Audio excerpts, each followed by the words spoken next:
Morning everyone. Today we are going to go through the mind map for electricity. There's two mind maps there, part 1 and part 2. These are beautifully made by Chikuzima, so thank you so much for making these for us. Okay, we're going to go through them by numbers. So number 1 here, we're going to look at the definition of electricity. So electricity, it is a form of energy that can be easily converted to other types of energy. It is produced from natural gas, and it's used to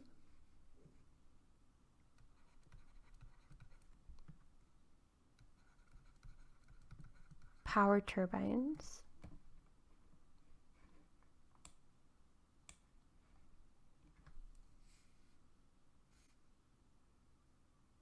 I think this one is generators, generate electricity maybe.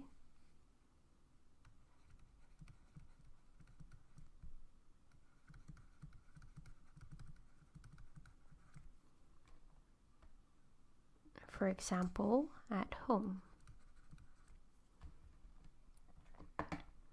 Okay, number 2 over here. Electricity is a flow of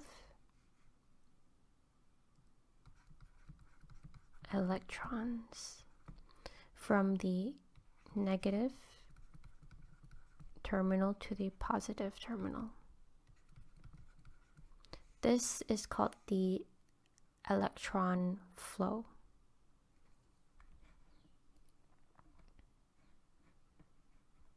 Okay, number 3.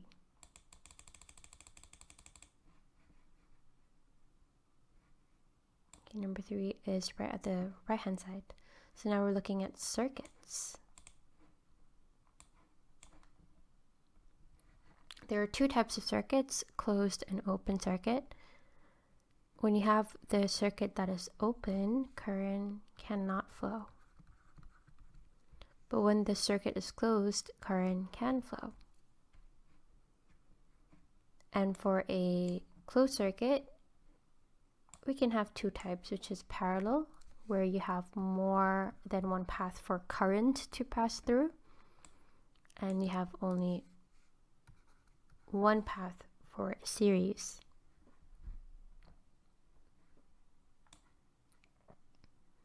Okay, 4th part is right here. Current, remember, you have 2 types. There are 2 types of flows in electricity. You have the conventional current flow, and you also have the electron flow. Electrons flow from the negative terminal to the positive terminal. But when you have the conventional current flow, this is a flow of, we call it charges this time, from the positive terminal to the negative terminal. For currents, the SI unit is ampere, and the symbol we use is capital A, and the device we can measure current with is called an ammeter.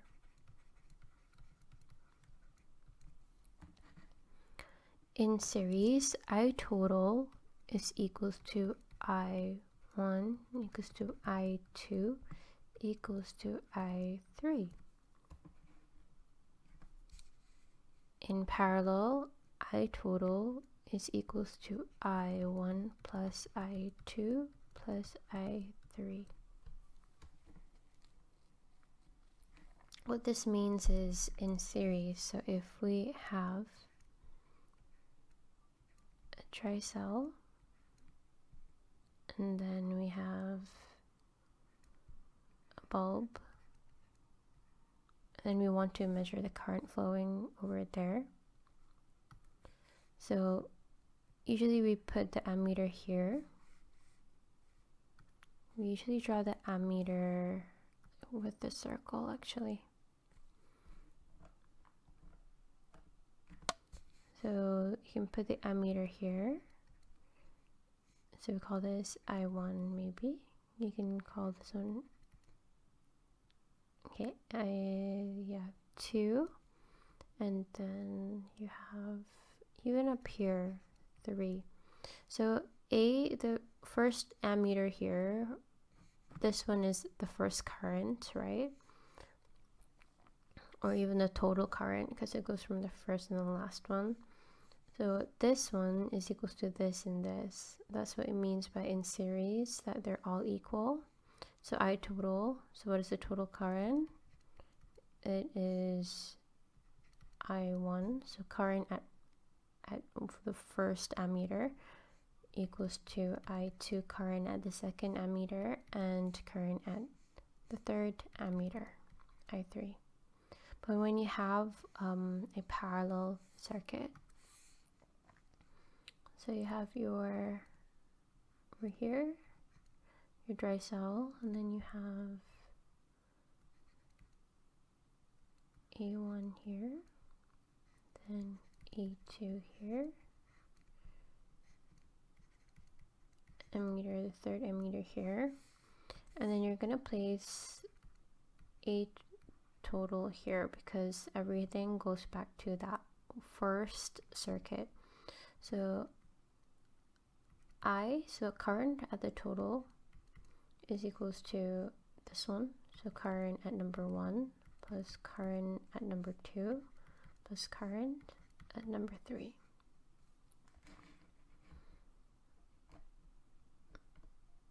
It's also the same if you have the ammeter at the first part here, because it's before it branches out into 3 parts. Okay, so number 5, we're looking at voltage this time.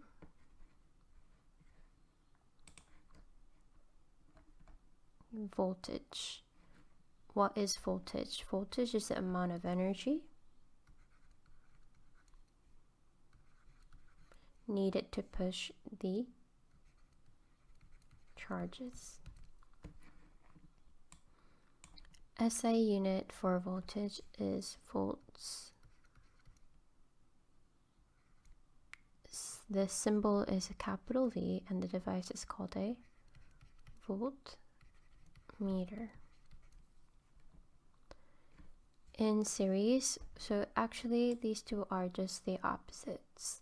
So in series, V total, so total voltage is equals to V1 plus V2 plus V3. In parallel, V total is equals to V1 plus V2. Sorry, not plus, it's equals to. V1 equals to V2 equals to V3.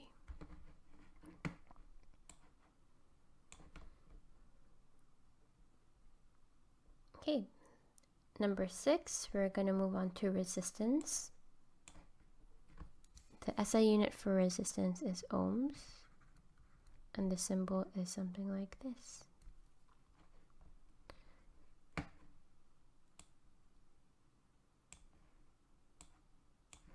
So for the device of the resistors, there are 2 types of resistors. You have the fixed resistor, which looks like this, like a box, and you have the it's called a varying resistor or variable resistor. Let me just check it. Your textbook.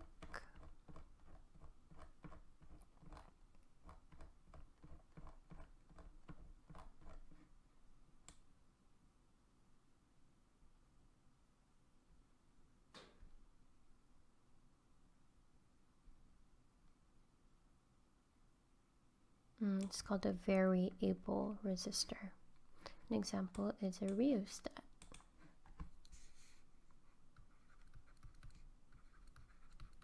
So for a variable resistor, it looks like a box as well, but it has like an arrow going through it.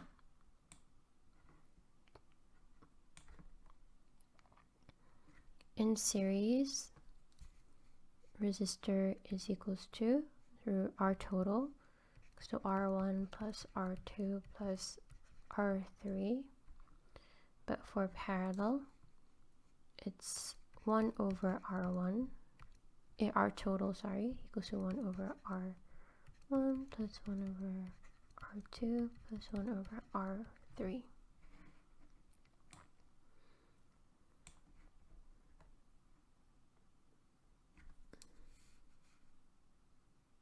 So resistance is higher if you have a longer and thin wire.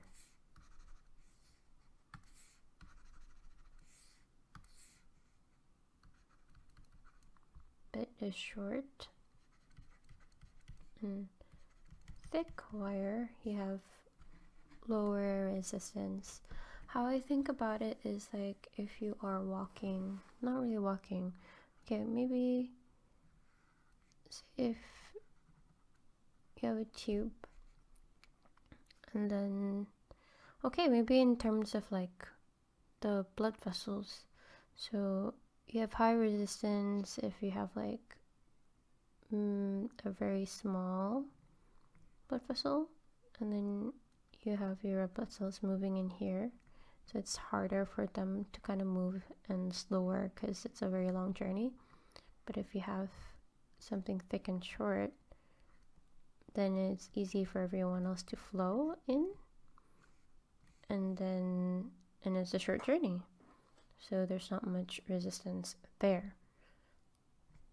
So this is how I remember it, because I remember things in biology, but you can maybe remember it in terms of maybe the electrons moving or charges moving. It's up to you. Okay, now we're gonna go and check out the second part of this concept map. I'm gonna save this first. Okay.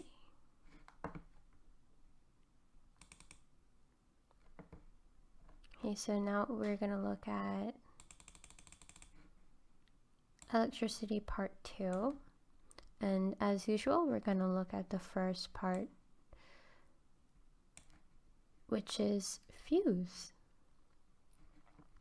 So a fuse is connected usually in series in a circuit, and the symbol for a fuse, so it is similar to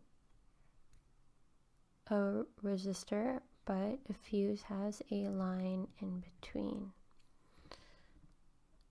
And this actually shows what a fuse is. It's a short length of wire of a certain diameter and made up of an alloy of tin and lead. So in the fuse is like a very thin wire. And what it does, it can protect or even prevent electrical component or appliance from being damaged when too much current flows. So what happens is that if there's too much current, so higher current, then this fuse, the thin wire here, is going to melt and break that circuit. So no current will flow, and if too much current flows, it can damage your appliances, which are usually pretty expensive. Okay, so the fuse rating, so current here, I refers to current, phase voltage,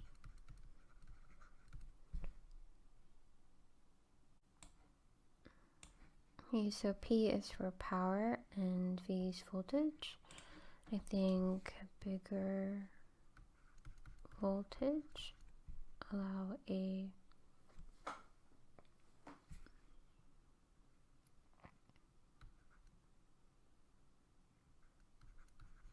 larger current to pass through, and this will damage the electrical appliance.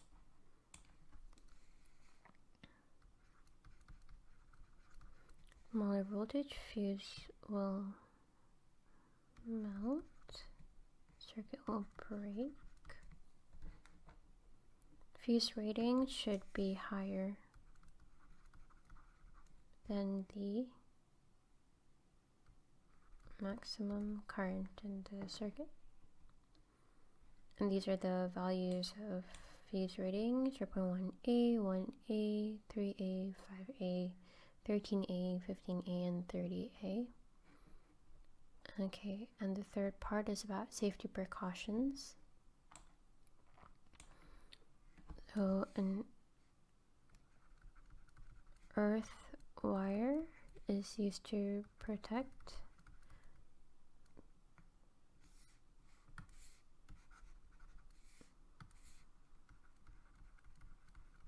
people from getting electrical shock. How? Provide a path for a fault current to flow to the earth.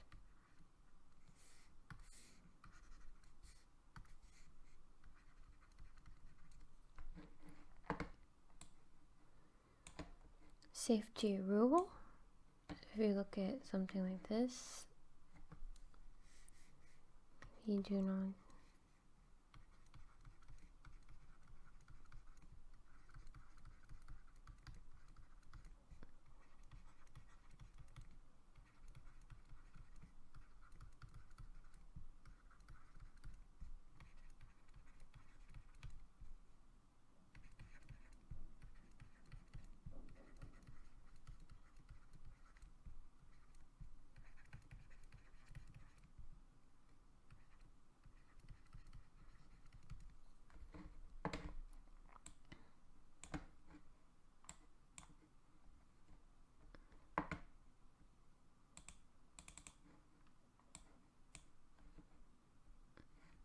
Okay, so I can't move.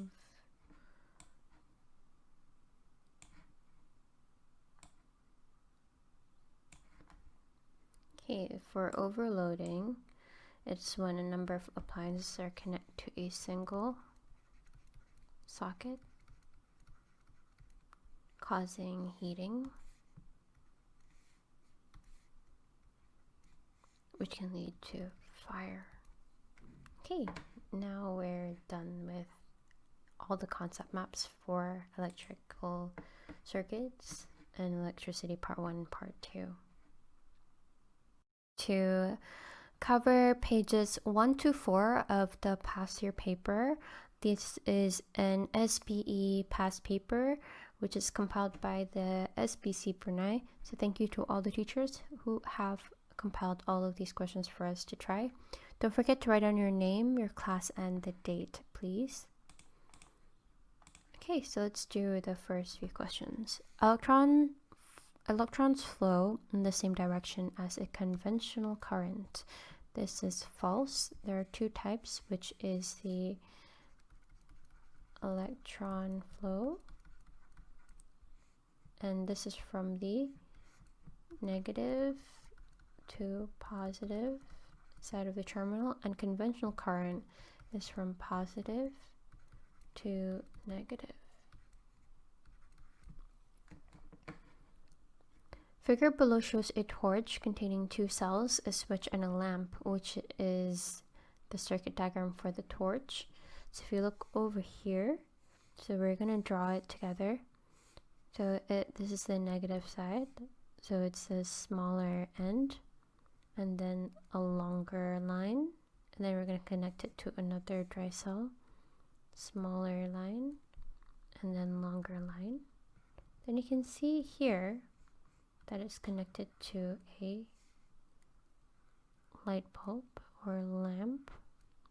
They're going to draw an X like that, and it goes down here, and then there's a switch here, here. And usually if it's something is on or closed, sometimes they draw like something like that. So we'll just assume that this is not switched on, so the circuit should be open. And then you can see a line here, another wire connected to the dry cell. So just like this, here and here. So the answer here, if you look, is A. A looks similar to our drawing.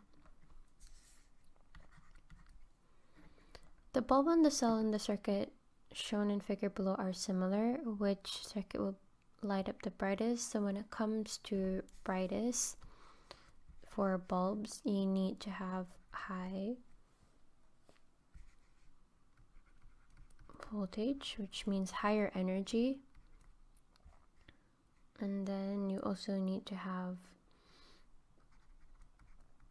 less bulbs to share that energy. So how do we get a bulb lighting up the brightest? Bulbs, what they do is that these appliances, these bulbs, they can convert electrical energy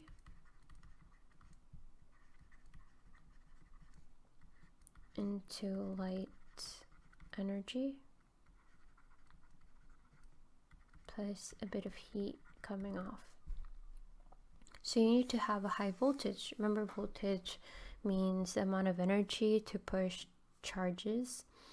So which one has a higher voltage is the one that has a lot of dry cells, and the one that has only one bulb. So everyone has one bulb, so this is good. But remember that voltage in parallel, it's V total equals to V1 plus V2, not that, oh gosh, equals to, let me delete that, V1 equals to V3 equals to V4. So this one, let's assume that one of this is 1 volt, so that means that every one of this should be 1 volt. We're going to ignore this one because this is quite incorrect. There's two dry cells here connected in parallel with one. Don't usually do that, so we're going to cross this out. This one, we know that the total voltage is equal to 1 volt, and over here is in series, so it's V total equals to V1 plus V2 plus V3. So we can assume that V total here is 3 volts, whereas here you have 2. So V total is equals to 2 volts. So the one that has the higher voltage and 1 bulb is B. The answer is B. Which one is the correct way of connecting an ammeter and voltmeter? Ammeter is always connected in series, whereas voltmeter is always connected in parallel.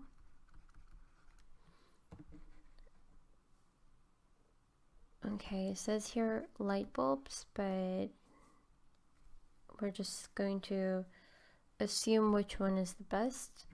So we're going to go from D. The voltmeter is connected in parallel, so it's correct, but the ammeter is also connected in parallel to these bulbs right here. So it's incorrect. If you want to correct this, it should look like this. So the ammeter is here, or ammeter could be in the front, and this one should be removed, and then it should be connected like that. Okay, so here the voltmeter is connected in parallel, which is good, but it's connected parallel to the ammeter. So it's measuring the voltage of the ammeter, not the voltage of the light bulbs. So this is incorrect. You have your ammeter connected in series, which is good, but I would prefer it the front or even the back.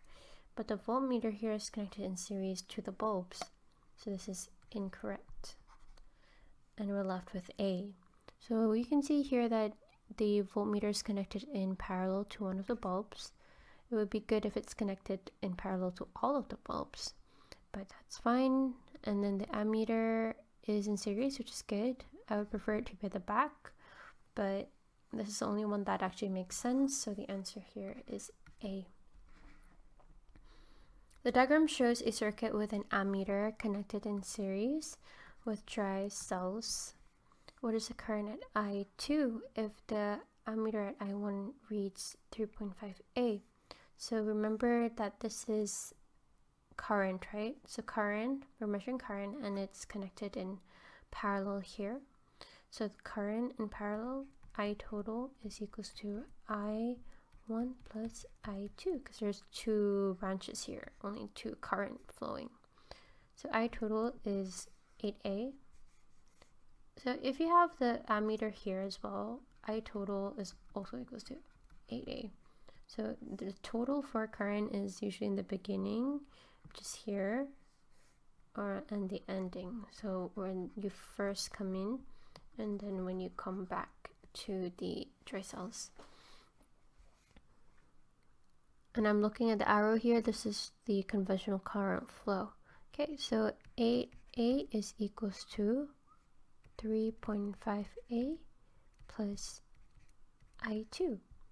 So you're going to carry this one here. So 8A minus 3.5A equals to I2.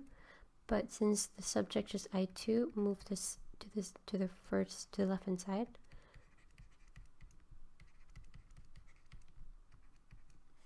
So it's 8 minus 3.5. It's, I'm going to use a calculator. It's 4.5. Don't forget that you are supposed to bring your calculator to your exams, yeah, for science. Answer here is D. Neural carried out an experiment to measure the current in a circuit for different voltages. So you have resistor R in each circuit is identical. So I guess this is a good clue here. And the milliammeter. Milliammeter, just ignore the milli part, and it's basically an ammeter and it measures current. Okay, this one, so I learned this from Chiguan, that this is, and also Chiguazima actually. Mainly Chiguazima taught me this, but Chiguan also clarified this for me. So thanks to Chiguazima for teaching me, but this is this involves an equation that you have not learned before because it's not in the syllabus, but it is quite important, I think. The problem is that it's not in the syllabus, so hopefully these kind of questions will come out, but in case that they do, the equation we're talking about is V equals to IR. V here refers to voltage, I here is current, and R is resistance. Okay, so you can see here that you have voltage, current, and the resistors are all the same, and it's asking for the value of X. Value of X here is the voltage. So what we can do here, since we have voltage, I for current, and resistance here is the same, we can actually find out what the resistance is to find out the voltage. Okay, why is it hard to find the voltage? Is because you can see here that there's 1 dry cell here and 2 dry cells here. But over here, we don't know. The dots here means that there could be a number of dry cells there. So we don't know how many dry cells there, so we can't assume what's the voltage. We know the current, and we know that the resistors are all the same. So what we can do is we use this equation. So we're going to look for the resistance, so the value of the resistor here using this equation. So let's use the first one. So the voltage for the first circuit is 1.5 volts equals to 15A times R. So R is equals to, this one moved there, so 1.5 divided by 15. So the resistance right there should be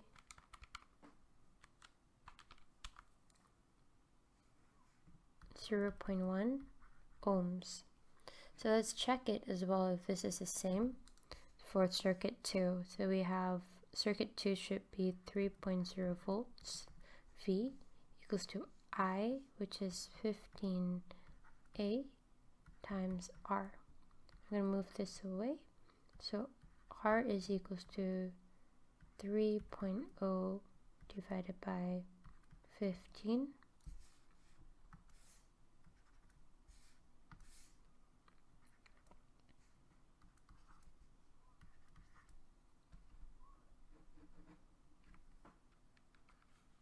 It's not 15, sorry, 30. What am I doing?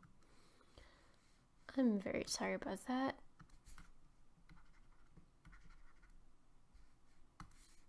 30 here. 30A, so divided by 30.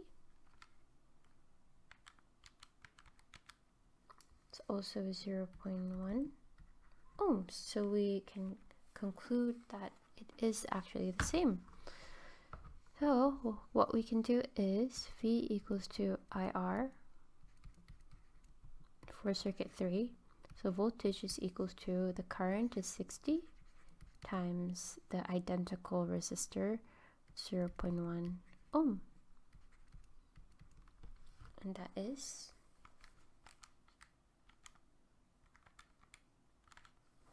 6 volts. Oh, do you have 6 volts in the answer? Yes, you do, which is B.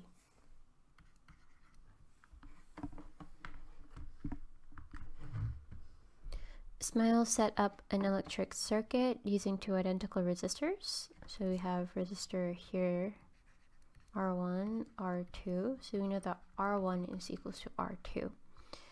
A light bulb over here, and 4 voltmeters. You have 1 voltmeter, 2, 3, and 4. If V1 is 9, what would be the reading for V2, V3, and V4? So the only thing that we know is that we can't calculate this because we don't know the voltage of the bulb. Neither do we know the voltage of each of the resistors. But we know that R1 is equals to R2. So where over here is R1 equals to R2? So here, 2 and 4. So not this one. 2.5 and 3.5. Not B. We have 3.5 and 3.5. That's okay. 9 and 9. But the thing is over here, it didn't say that the light bulb is identical. Only the resistors were identical. So we are gonna go for this one right here, because this means that all 3 are identical, and it didn't say that. So the answer is C. Electric current is described as a flow of electrons from the negative terminal to the positive terminal. So remember electrons, so this is the electron flow. Electrons need a conducting material to flow. Copper metal is the best conducting material used as electrical wires. Why electrical wires are covered in plastic or rubber? So this is like quite a thinking question. So it's actually to protect.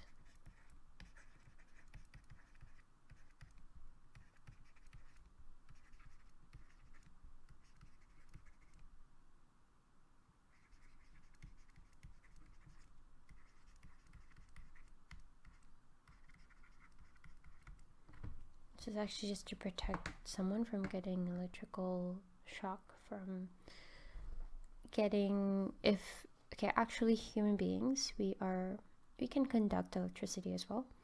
So what happens is that the wire, so the electron can actually flow through it, so we can get electric shock as well. Dry cells and batteries are sources of electrical energy. What type of energy is stored in dry cells and batteries? This should be... So some places that I saw in the book says like potential energy, but I think this is chemical. I think potential energy as well, actually. Let me just check here.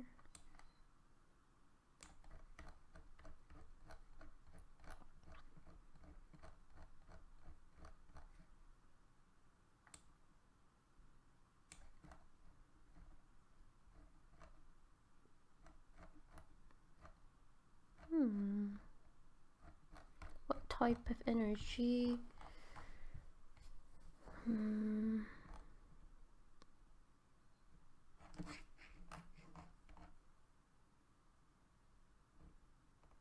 Let's stick with chemical energy, but I think you can also write down potential energy as an answer, because I think I saw that in the answer scheme.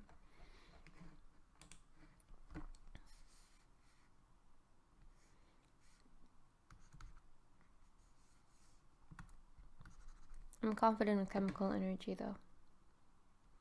Some batteries are rechargeable. What do you think are the advantages of rechargeable batteries? So the first one is that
there's two parts about reusing rechargeable batteries that are good. The first part is that you save money. You don't need to spend again and again on batteries. The second part is that you reduce waste to the environment if you just reuse the batteries. Okay, so this is the last page. We're going to go through these two questions. What is the unit of current, voltage, and resistance? So current is ampere, voltage is in volts, and resistance is in ohms. It's ampere, volts, and ohms. The answer is B. And here you have resistors, right? Remember that if it's in parallel, so these resistors are in parallel, 1 over RT equals to 1 over R1 plus 1 over R2. So 1 over RT is equals to 1 over 2 plus 1 over 2. So 1 over 2 plus 1 over 2 is equals to 2 over 2, which is equal to 1 ohm. So 1 over 1 ohm. So you can, that's still 1. So you invert that, RT equals to 1 ohm. So don't write down 1 over 1, it's just 1. So the answer here is C. Okay, so we're done with the first 4 pages. I hope that you guys can do your corrections well today, and I'll see you guys next time.